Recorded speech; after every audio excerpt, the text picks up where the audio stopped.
Hello everyone, Rabbi Jacobson here, and I welcome you. This is election year 2020, with elections just around the corner, literally.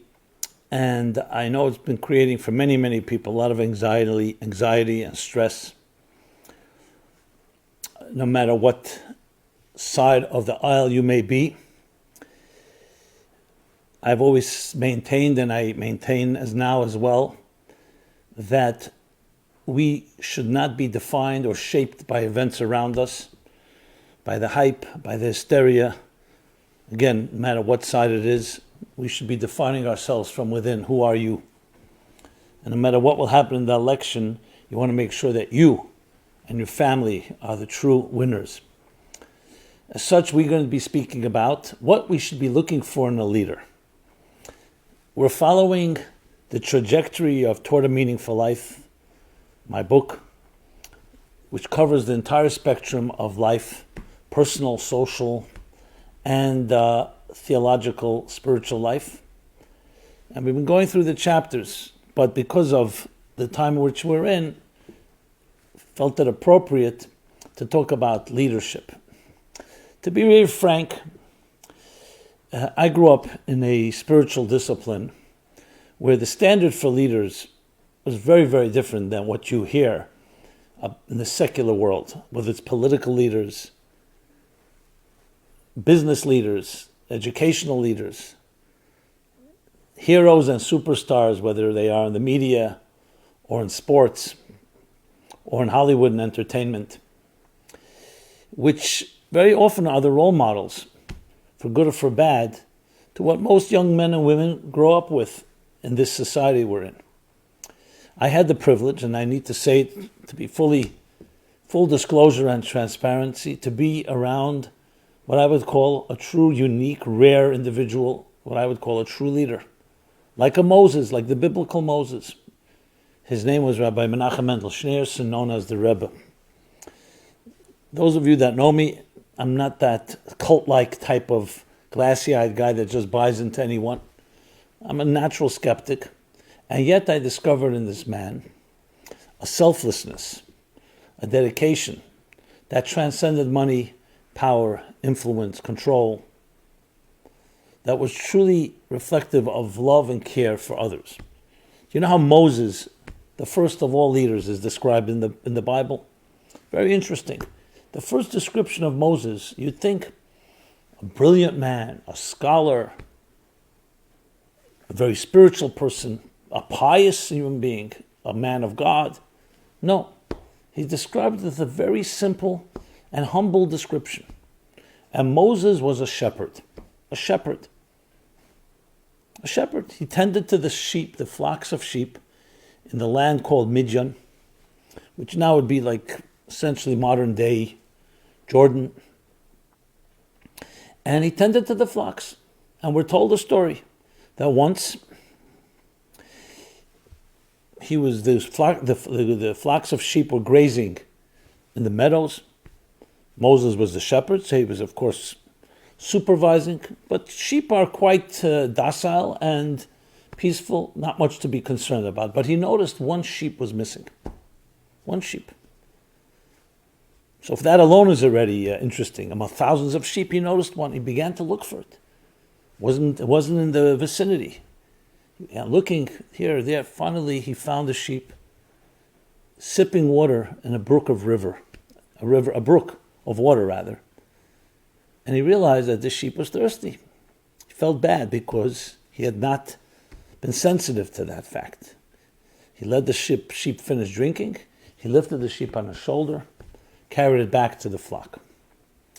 And the Medrash, which is a oral anthology of explaining the verses in the Bible, tells us that God said, when he saw the sensitivity, nobody was watching, it was one sheep among thousands, that if Moses, is so sensitive to one single sheep, that he recognized that the sheep was missing, and then he found it. Here is the man I want to lead my people. That's why he's called a shepherd. And that's why we call the shepherd of Israel, or the shepherd of the people. a shepherd who shepherds the needs and is sensitive. It's not about him or about her. So when you know that standard, and then you live, and I've seen it, my own eyes, with all my questions and skepticism, once you see that, you get spoiled. It's very difficult to look to leaders again. And I include everyone. Not because they're not good people. There are many good people out there. But you just don't have that standard. It's not even expected. Leadership today, and I want to again emphasize, I'm not pointing to this. Please don't read into my words. I'm not suggesting one or the other candidate or other candidates. I'm talking about everybody. Leadership in general in our modern time, no one would say that the first thing is empathy and sensitivity and selflessness. The Bible also says Moses was the humblest man that ever walked on earth. Most people would say, and I would say, most, probably all, that leadership requires actually a certain element of aggressiveness, of aggression, of being driven to climb the ladder. And to do that, even if you're completely ethical, it definitely does not go into the category of being the humble, quiet individual who actually refuses to be a leader when God asks him to be one. Moses, that is. That's not what's expected. Today, expected someone who's a go-getter. You want someone who's driven by power, by influence, by, let's say, even values. Wealth doesn't hurt. People who know how to raise a lot of money, who know how to create a team. That's how leadership is seen. It's not seen for what it's not, it's seen for what it is. So I'm not looking to change City Hall in the sense of, okay, let's drop that all and let's create a new standard. First of all, even if I was interested, no one would be listening to me. But I'm here to talk to you heart to heart about a true issue of what leadership is. And what do we expect? I know that people who hate Trump will say, the person, even if some of his policies were fine, a person like that, is he a role model for our children? On the other hand, is Biden a role model, to be honest? Which president was exactly a role model? JFK? Lyndon Johnson? I think if you start looking at every person's personal life, I don't think we'd want any of them to be role models. Some of them had qualities. And remember, we don't even know these individuals. We know what we're told about them. So the issue of dealing with personality, even though obviously if it's a card that can be used in elections to win or lose an election, that's their business, the people doing that.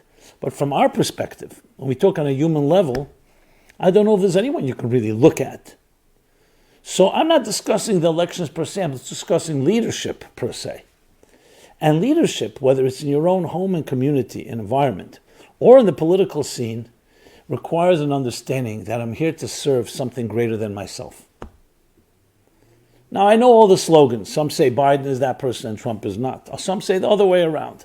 And again, I'm not going to go into the fray, but I will talk about what it truly is, based on my experiences and based on my understanding. I wish we had leaders like that. They say George Washington, when refusing to be king, was an individual like that. He refused to be king because he did not want to have that type of absolute authority. I never really researched what was behind the scenes, not because I question it, but you always wonder what was their politics behind it, were there other agendas. But it did create a standard that was uncommon. Up to that point, basically the American Revolution, monarchs ruled, and they had absolute authority. Absolute. Did not have to answer to anyone. It was not someone elected by the people for the people. It was someone who either inherited it or won it through assassinating or through some form of aggression. And that was absolute power. If the people were lucky, the leader was benevolent, fine. If not, not.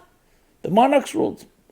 And if it was the religious leaders, the church leaders, they ruled with absolute power, which we also know created absolute corruption. Not to say there weren't exceptions.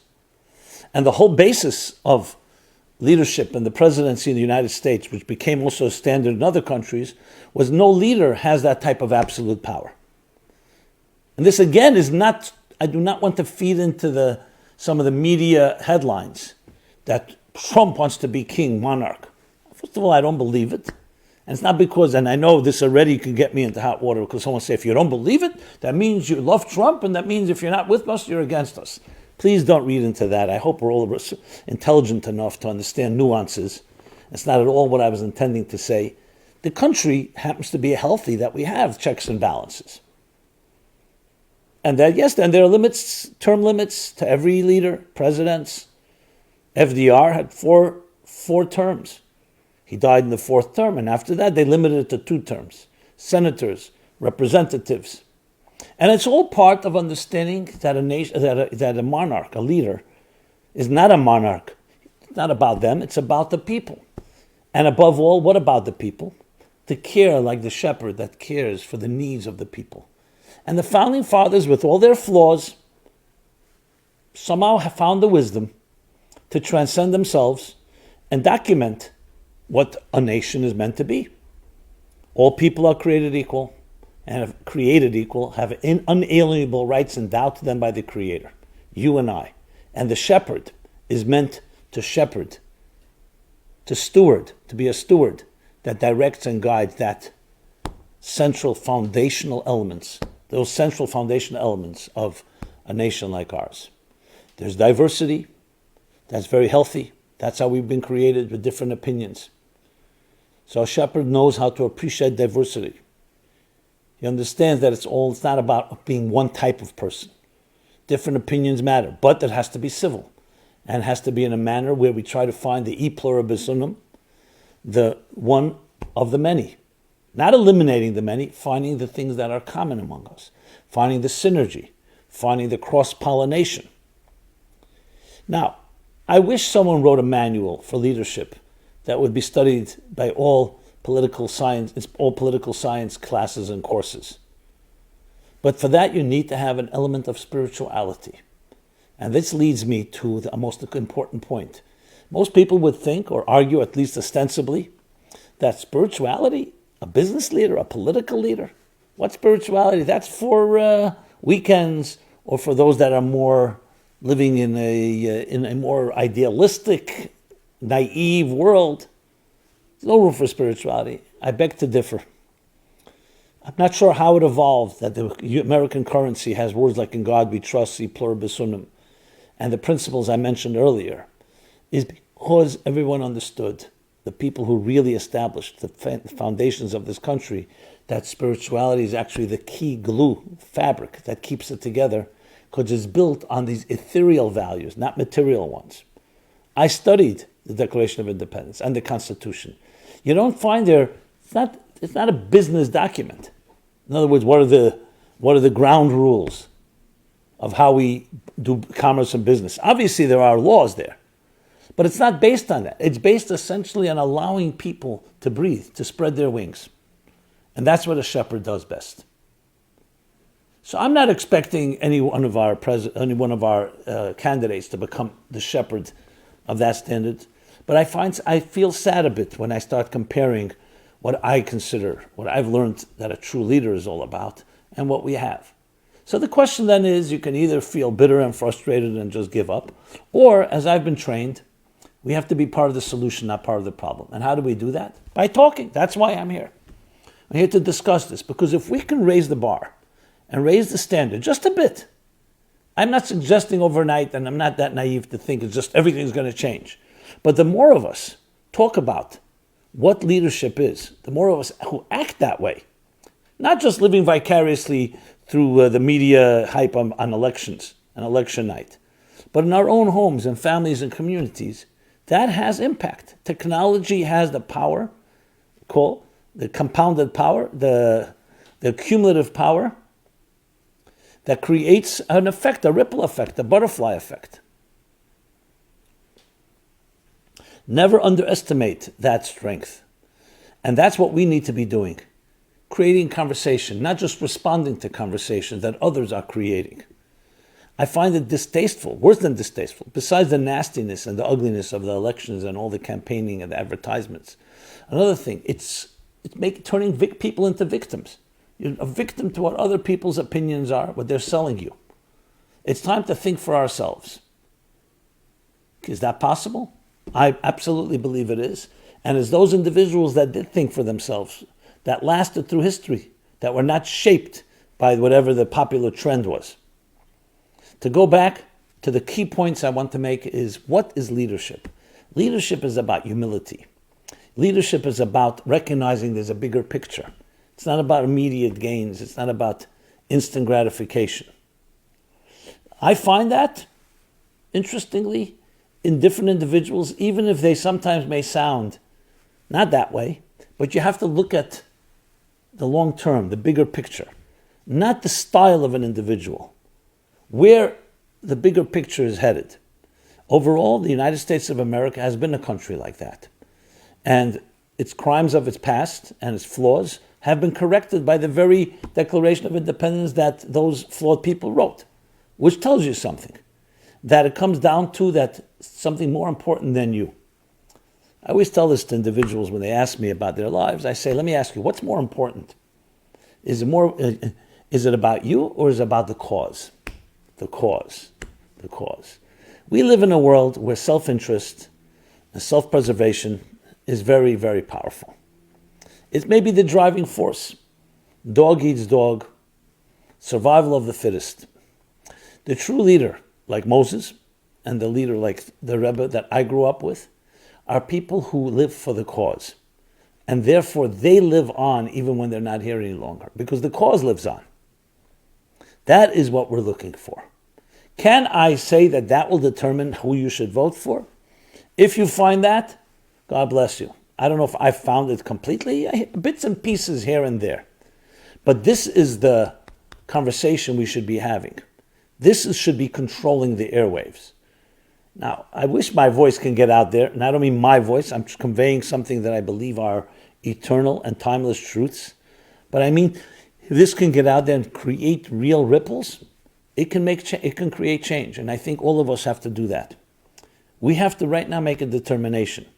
Are we going to be responding, or are we going to be proactive? Are we going to react or proact?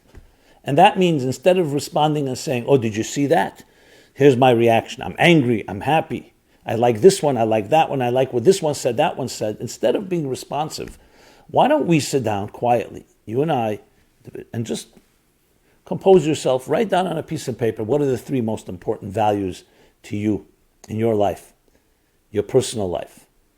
Not become a cheerleader for anyone else, but for your life and your family's life. And I don't mean in a selfish way, I mean in a focused way. What are the transcendent experiences you'd like to achieve in the next year or 2? Yes, we're in a pandemic, and of course we want to have the healthiest environment and make sure we're protected and everyone else is protected.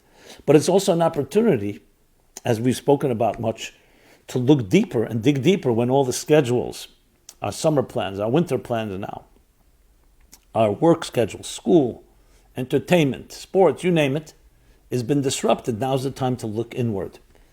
And at the end of the day, each one of us is truly a leader. Yes, some of us may be trained or just have the natural skill to be leaders over many, but all of us are leaders in our sphere of influence. Our homes, our families, our communities, our work. And a leader means that there's an inner confidence within you, dedicated to a cause greater than you, that you act upon. That is your compass. That's your GPS. And decisions are made based on that. Sometimes you need to address a short term, but above all, there's always a long term, the bigger picture. The bigger picture is a key thing. Moses lived in a time where there was a lot of oppression. There was an Egyptian bondage of the Jewish people. We all have all forms of bondage. Today, bondage may not be a ball and chain, but bondage may be bondage to technology, addicted to the media, addicted to all different other things that we sometimes are connected to. What does a leader do? It helps us free ourselves, to lift ourselves and look up a little higher, to see what we're capable of being, not just what we are. Henry Kissinger, I believe, writes in his memoirs that when President Nixon, the night he resigned due to Watergate, so he asked Henry Kissinger, Henry, do you pray? He says, no. Will you pray with me?